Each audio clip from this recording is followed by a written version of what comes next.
Pedro e João subiram ao templo para a oração das 3 horas da tarde. Então trouxeram um homem coxo de nascença que costumavam colocar todos os dias na porta do templo esmolas aos que do templo chamada Formosa, a fim de que pedisse esmolas aos que entravam. Quando viu Pedro e João entrando no templo, o homem pediu uma esmola. Os dois olharam bem para ele e Pedro disse: olha para nós. O homem ficou neles o olhar, esperando receber alguma coisa.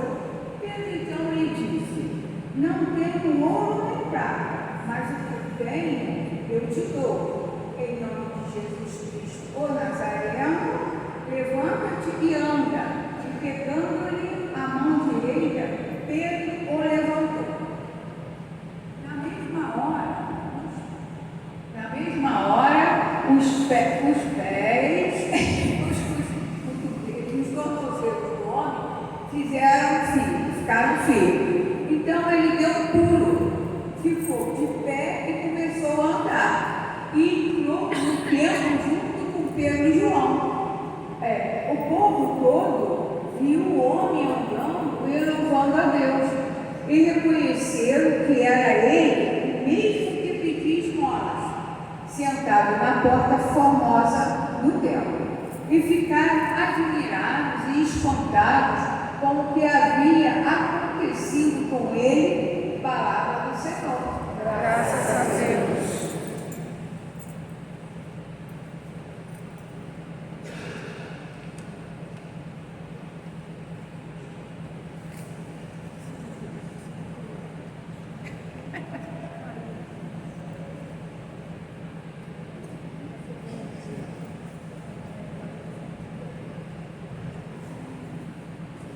Que exulte o coração dos que buscam o Senhor.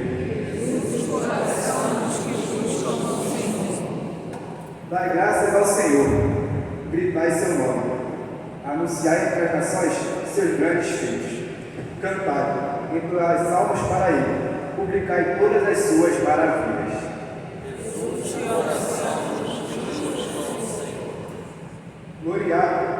Gloriai-vos em seu nome que é santo. Exulte o coração que busca a Deus. Procurai o Senhor Deus e seu poder. Buscai constantemente a sua face. Descendentes de Abraão, seu servidor, e filhos de Jacó, seu escolhido. Ele mesmo, o Senhor, é nosso Deus. Vigoram suas leis em toda a terra. Exulte o coração dos que buscam o Senhor. Ele sempre se recorda da aliança, promulgada a incontáveis gerações, da aliança que ele fez com Abraão e do seu santo juramento a Isaque. Exulte o coração dos que buscam o Senhor.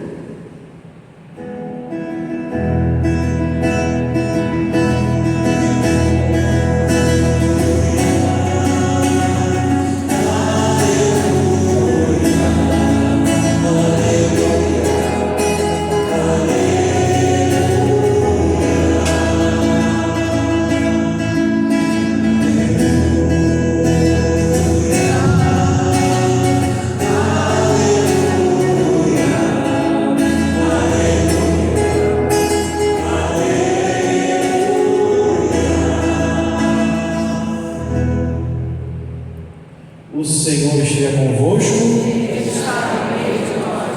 Proclamação do Evangelho de Jesus Cristo segundo Lucas.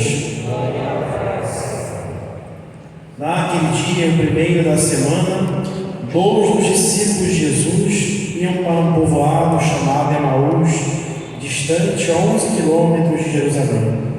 Conversavam sobre todas as coisas que tinham acontecido.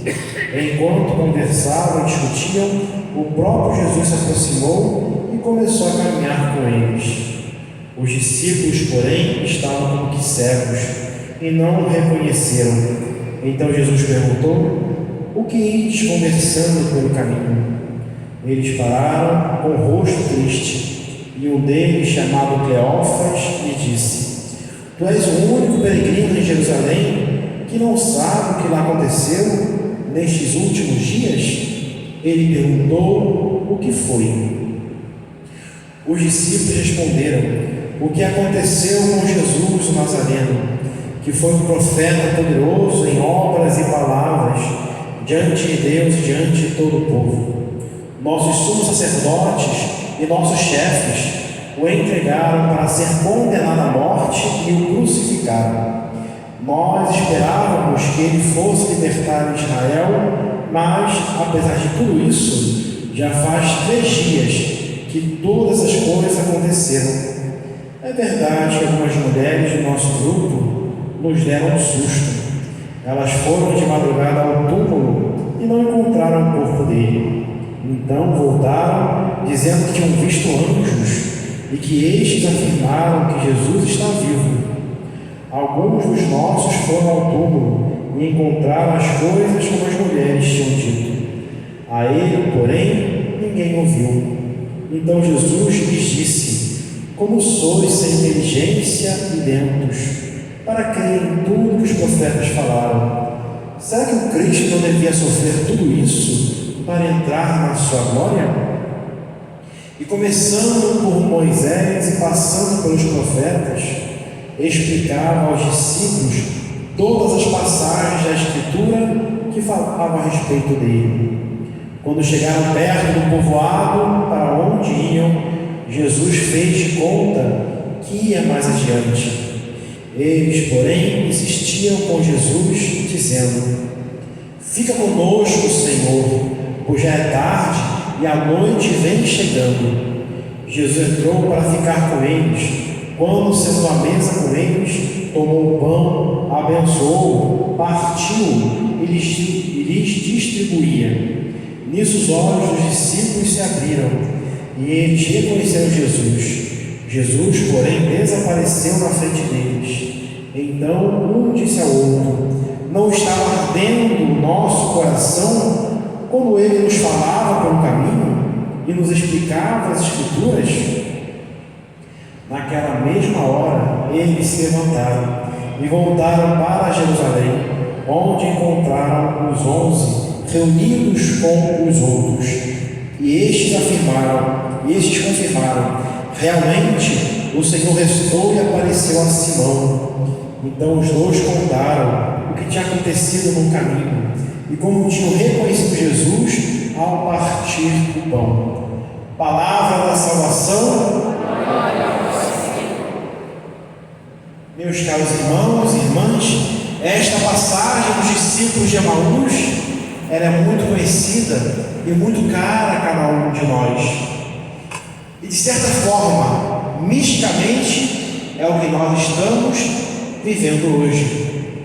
Porque nós estamos na tarde, na noite do primeiro dia. Como assim, Padre? Estamos vivendo a 8ª de Páscoa. O que é a 8ª de Páscoa? É como se o domingo da Páscoa fosse alargado até o próximo domingo. Ou seja, é uma grande solenidade, a ponto de a igreja fazer com que toda semana seja esta mesma e única solenidade pascal. Então, somos nós que também estamos já na noite do primeiro dia da semana, deste domingo que não terminou às 11h59 do domingo passado, mas que se prolonga até o próximo domingo.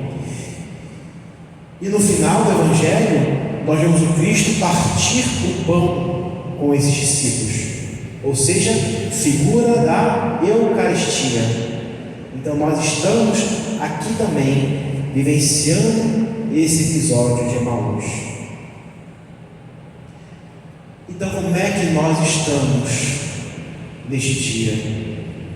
Será que nós estamos ainda animados por termos vivido a Páscoa do Senhor e, por conseguinte, a nossa própria Páscoa? Será que nós ressuscitamos de fato com Jesus? Começamos a partir desta Páscoa uma vida nova?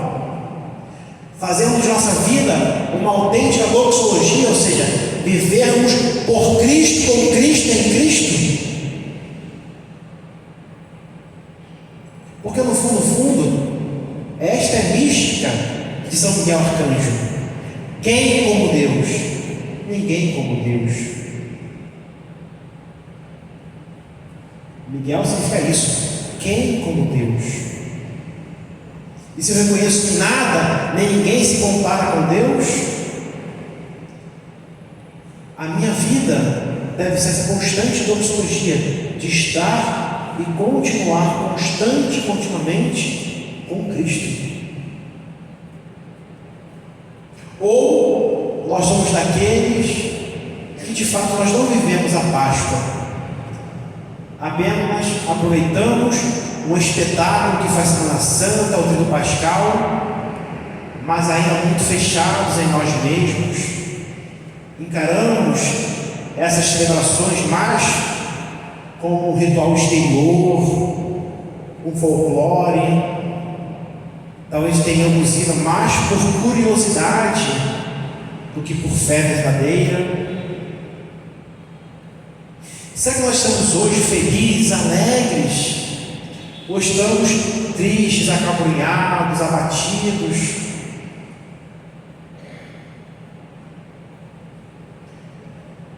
Qual é a razão deste abatimento desses discípulos que se encaminhavam para Emaús?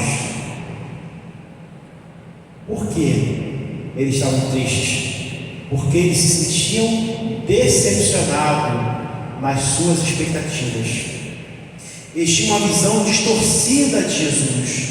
Achavam que Jesus era apenas um libertador político, um revolucionário, queria libertar Israel do jugo do Império Romano.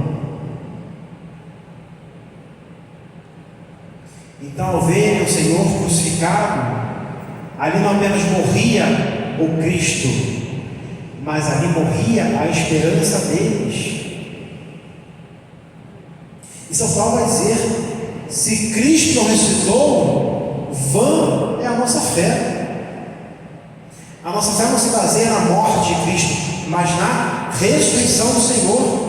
Só que aqueles homens, o que estava latente neles era o quê? A morte do Senhor. Então, para eles, todo o seguimento de Cristo tinha sido algo vã, perda de tempo. Então, eles tentam fugir da igreja, inclusive. Eles saem de Jerusalém, vão para um povoadinho chamado Emaús. Então, meus irmãos e minhas irmãs, tomemos cuidado, porque nós também podemos estar tristes, chateados, decepcionados com Deus, com a igreja, com Deus, talvez porque não faz aquilo que nós queríamos que Ele fizesse. A esses que assim estão, eu vos falo: Deus, Ele é Pai, e quem é pai, quem é mãe, sabe que não se deve fazer tudo que o filho, muitas vezes imaturo, sem experiência de vida, pede. Vocês fazem aquilo que é necessário. Então Deus nunca deixa de ouvir as nossas orações, mas Ele não nos dá necessariamente aquilo que nós pedimos. Ele nos dá aquilo que nós necessitamos para a nossa salvação eterna. Se para a minha salvação for melhor eu ser curado de uma doença, Ele vai me curar, e Deus seja louvado por isso. Mas se para a minha salvação for necessário eu padecer uma determinada doença, Ele vai me dar as forças para vivê-la em comunhão com Ele, para que seja o meu purgatório em vida. Mas em ambos os casos, Ele não deixou de me atender. me atendeu me dando o que é melhor, não o bem deste mundo, mas o bem da vida eterna. Esses homens estavam tristes, melancólicos, porque eles estavam muito presos a esta realidade que passa. Muitas vezes estamos como que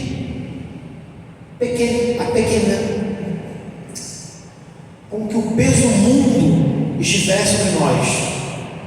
Por quê? Porque nós estamos dando muito valor a este mundo e pouco valor à vida eterna.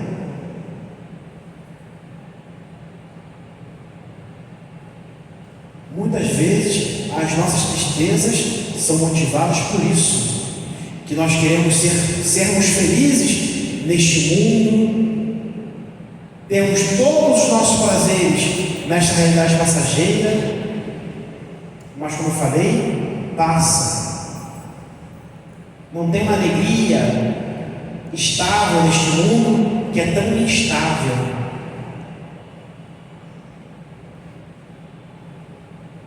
E se essa é a nossa realidade, nós viemos para o lugar certo, para o encontro de Jesus, aquele que é capaz de nos dar uma alegria que não é passageira, uma alegria que dura para a vida eterna, que é essa alegria pascal.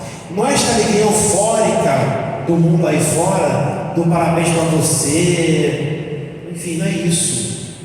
É a alegria da contemplação.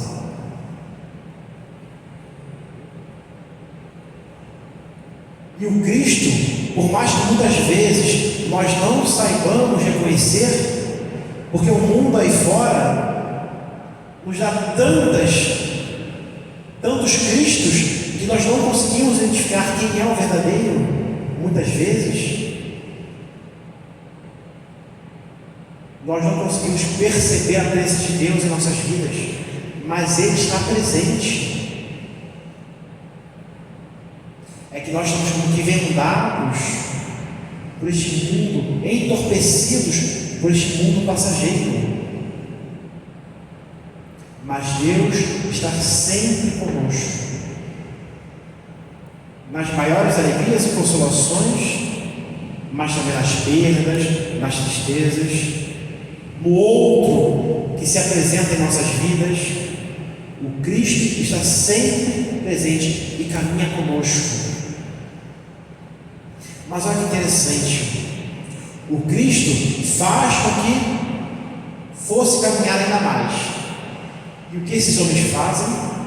Aí está o pulo do gato, como falam os mais antigos.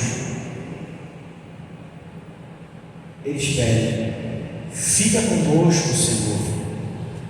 Este Cristo que quer caminhar mais é como está no Apocalipse: eis que estou à porta e bato, se alguém abrir, entrarei e seremos, eu com ele e ele comigo. Então, neste pedido, ainda que sem entenderem quem estava ali com eles, mas este pedido daqueles discípulos foi importantíssimo. Ficai conosco, Senhor. Eles estão fazendo o quê? Eles estão abrindo as portas dos seus corações, permitindo que o Cristo entre. E o Cristo, desejoso de entrar naqueles corações entristecidos, acabrunhados, decepcionados,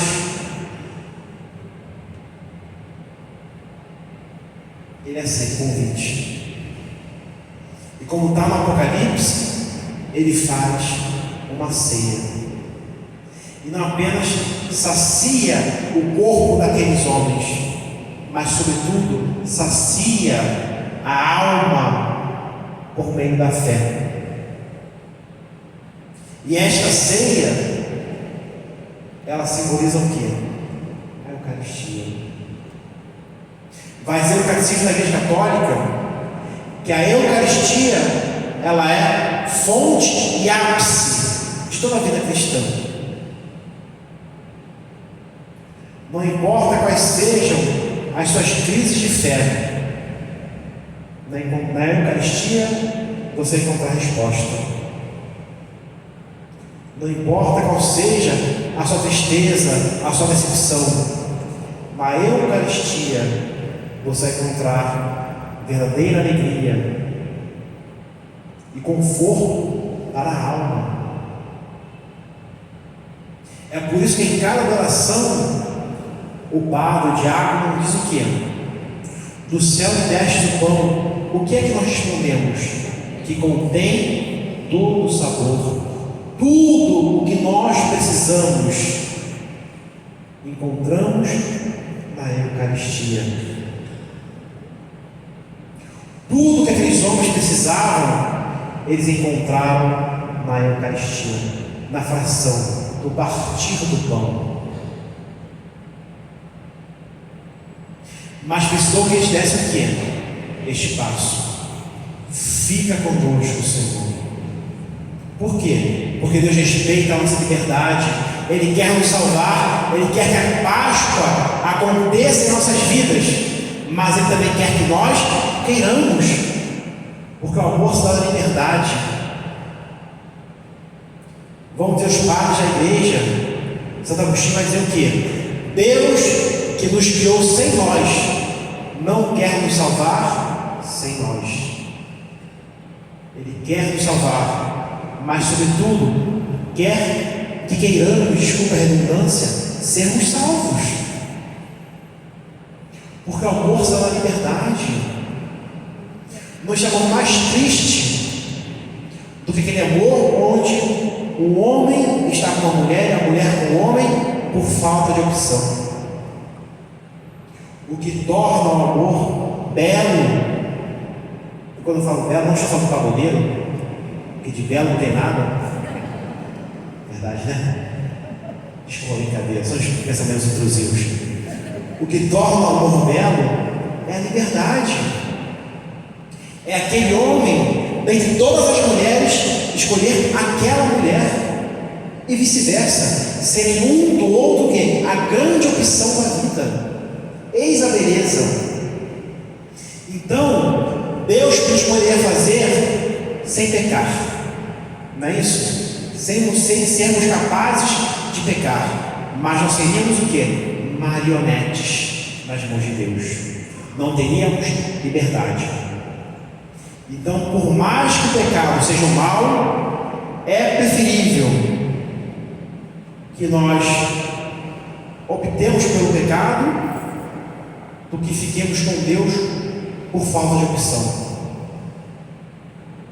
Hoje, a paz continua a acontecer em nossas vidas, desde que nós escolhamos a Deus, escolhamos o Cristo como a grande opção de nossas vidas. Paremos de dar para Deus o que nos sobra. Deus não é mendigo, não é esmoleiro.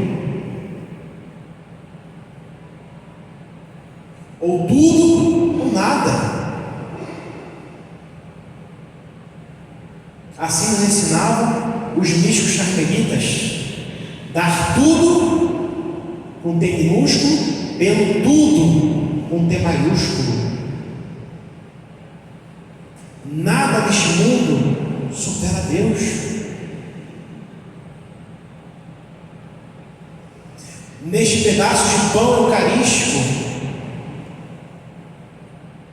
por mais que seja muito rápido o seu sabor, tenho certeza, ele é mais delicioso do que qualquer chocolate que você tenha provado nessa Páscoa.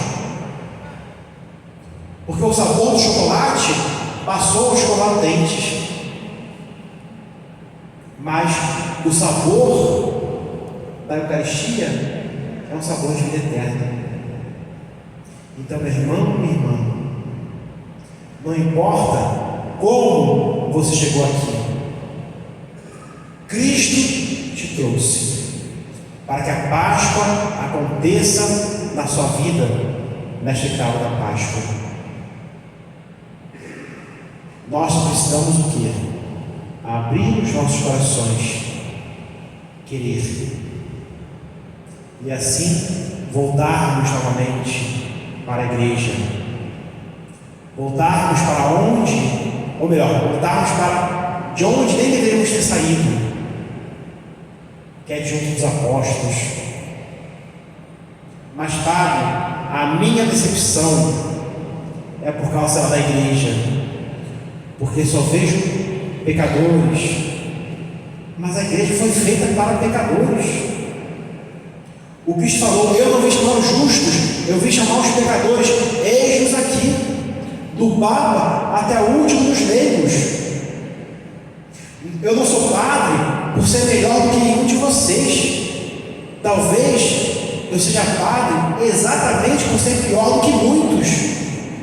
E Deus falou assim: nossa, esse pobrezinho aqui, para ser salvo, precisa de tratamento de choque. Vou botar no ministério.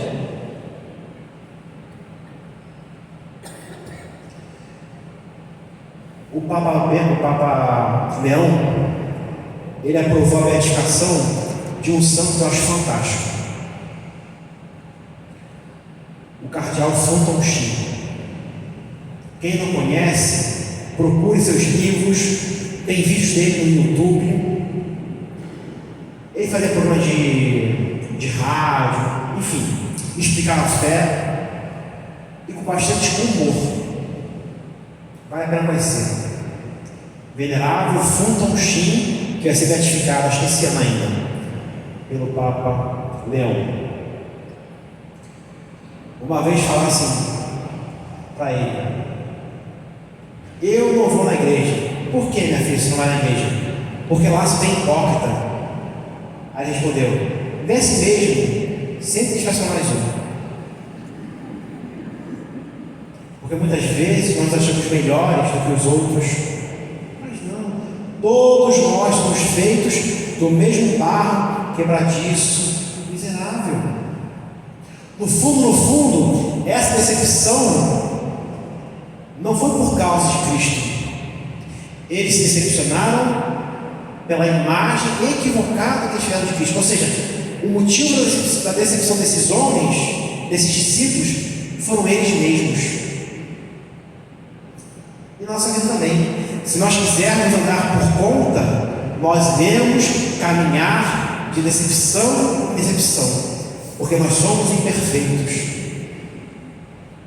Mas se nós andarmos conforme a vontade de Deus, aí nós veremos de céu em céu até a vida eterna. Então, meu irmão, minha irmã, que a Páscoa aconteça em nossos corações, que o nosso feliz e Santa Páscoa dito possa ser o quê? O transbordamento dessa Páscoa acontece dia após dia em nossas vidas. Essa Páscoa da conversão, essa Páscoa da vida de oração, esta Páscoa da vida sacramental, essa Páscoa do perdão e do pedir perdão, essa Páscoa que acontece cotidianamente em nossas vidas, à medida que nós permitirmos Cristo entrar nela. Amém? Louvado seja nosso Senhor Jesus Cristo. Ofertório.